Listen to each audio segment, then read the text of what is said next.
আসসালামু আলাইকুম রহমতুল্লাহি বরকাতু। সম্মানিত বন্ধুগণ, কেমন আছেন সবাই? আশা করি সকালে ভালো আছেন। আমিও আল্লাহর অশেষ রহমতে অনেক ভালো আছি। তো আজকে রোগীর শরীরে কিভাবে জিনকে হাজির করবেন সেই বিষয় নিয়ে খুবই মোজাররব এমনকি শক্তিশালী একটা আমল নিয়ে আসলাম। তো আপনারা রোগীর শরীরে খুব দ্রুত কিভাবে জিনকে হাজির করবেন সেই বিষয় নিয়ে ইনশাল্লাহ পরিপূর্ণ বিস্তারিত বলবো আপনাদেরকে। অবশ্যই ধৈর্য সহকারে যদি আমার কথাগুলো শুনেন, ভিডিওটা দেখেন, তাহলে ইনশাল্লাহ আপনাদের অনেক ফায়দা হবে। প্রথমে যেটা করতে হবে, প্রত্যেক ফরজ নামাজের পরে আপনারা সূরা ফাতিহা পাঠ করবেন যে 3 বার। সূরা হুদের 4 নম্বর আয়াত, ইলাল্লাহি মারজিউকুম ওয়া হুয়া আলা কুল্লি শাইইন কদির, এই আয়াতটাকে 21 বার পাঠ করবেন। সূরা হুদের 4 নম্বর আয়াত 21 বার পাঠ করবেন প্রত্যেক ফরজ নামাজের পরে। আয়াতটা যখন আপনি সূরা ফাতিহা 3 বার, এই আয়াতটাকে 21 বার করে পাঠ করবেন, আপনি কিছুদিন যাবত যখন পাঠ করতে থাকবেন, তাহলে এই আয়াতটা পরিপূর্ণ আপনার আয়াত্ত চলে আসবে। কারণ আয়াত্ত যখন চলে আসবে, তখন এই আয়াতটা যখন আপনি খাটাবেন, তখন খুব দ্রুত কারেন্টের মতো কাজ করবে। এখন আপনি রোগীর শরীরে জিনকে কিভাবে হাজির করবেন, এই আয়াত তো আপনি আমল করতেছেন, হাজির করবেন কিভাবে? হাজির করতে গেলে আপনাকে রোগীটাকে প্রথমে অজু কালাম করে বসাইতে হবে। বসানোর পরে রোগীটাকে পশ্চিমমুখী বসায় রোগীটাকে এইভাবে হাত দুটো এইভাবে করে দিবেন। দেওয়ার পরে রোগীকে বলবেন যে চোখ বুজে থাকতে। আপনি 1 গ্লাস পানি নেবেন। পানি নেওয়ার পরে সেই পানির উপরে 3 বার ইস্তেগফার পাঠ করবেন। 3 বার ইস্তেগফার পাঠ করার পরে একটা ফু দিবেন। দরুদ ইব্রাহিম পাঠ করবেন যে 7 বার। 7 বার পাঠ করার পরে আপনারা একটা ফু দিবেন। চাইলে প্রতিবারে ফু দিতে পারেন, আবার চাইলে একবারও ফু দিতে পারেন, এতে সমস্যা নেই।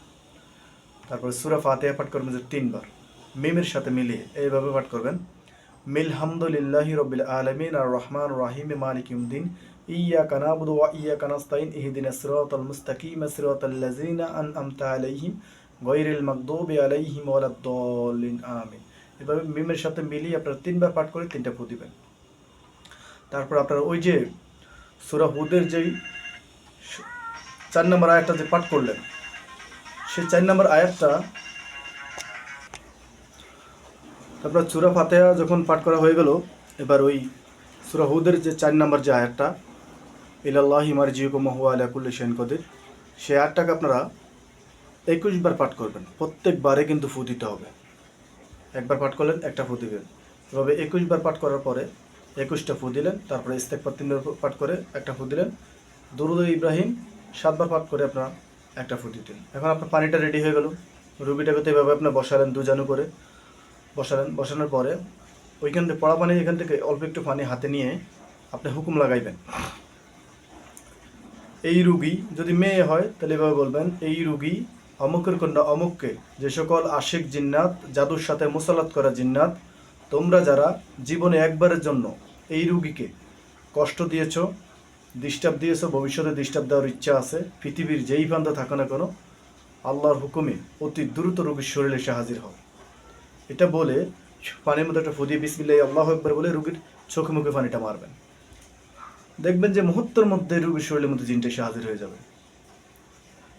একবার প্রথমবার মারছেন, হাজির হয় না, দ্বিতীয়বার মারবেন। দ্বিতীয়বার মারছেন, হাজির হয় না, তৃতীয়বার মারার পরে এরপর আপনি যদি দেখতেছেন যে রুগীর শরীর ডুলতেছে কিংবা হালকা হালকা কাঁপাকাঁপি করতেছে, তখন আপনার বুঝতে হবে যে রুগীর শরীরে জিনটা ঢুকতেছে, ঢুকার জন্য চেষ্টা করতেছে।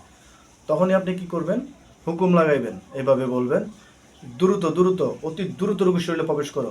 যে এই মুহূর্তে আল্লাহর হুকুমে অতি দ্রুত রোগীর শরীরে প্রবেশ করো। এরপর আপনি ওই আয়াতটাকে একটু জোরে জোরে পাঠ করবেন।